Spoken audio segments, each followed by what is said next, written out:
आजाद भारत के पहले वोटर श्याम शरण नेगी का निधन हो गया है। निधन से पहले उन्होंने अपनी आखिरी इच्छा मतदान के जरिए पूरी की।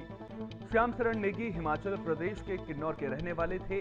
आजादी के बाद भारत में 1951-52 में जब पहली बार आम चुनाव हुए थे तो श्याम शरण नेगी ने ही सबसे पहले वोट डाला था।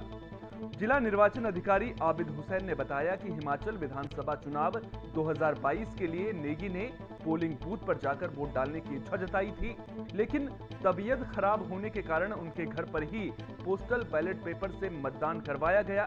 इस तरह उन्होंने दुनिया को अलविदा कहने से पहले भी अपना फर्ज अदा किया। पीएम नरेंद्र मोदी ने भी श्याम शरण नेगी के निधन पर दुख जताया है। उन्होंने नेगी की सराहना करते हुए उन्हें लोकतंत्र को मजबूत करने की एक अहम कड़ी बताया। श्याम शरण नेगी के सबसे पहले मतदान करने की कहानी भी बड़ी दिलचस्प है। दरअसल उस वक्त नेगी किन्नौर के मूरंग स्कूल में टीचर थे और उनकी ड्यूटी चुनाव में लगी हुई थी। उनकी ड्यूटी सोंगठोंग के मूरंग में लगी थी, जबकि उन्हें वोट कल्पा में डालना था।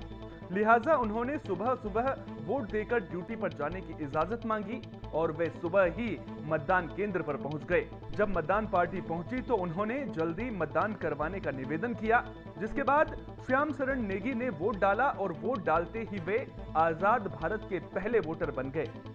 बता दें कि श्याम शरण नेगी का जन्म 1917 को किन्नौर जिले के कल्पा गांव में हुआ था।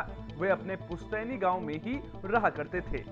उन्होंने 1940 से 1946 तक वन विभाग के गार्ड की नौकरी की। उसके बाद शिक्षा विभाग में चले गए और कल्पा लोअर मिडिल स्कूल में टीचर बने। देश में 1952 में पहला लोकसभा चुनाव हुआ, लेकिन किन्नौर में भारी हिमपात के चलते 6 महीने पहले अक्टूबर 1951 में ही चुनाव हो गए थे।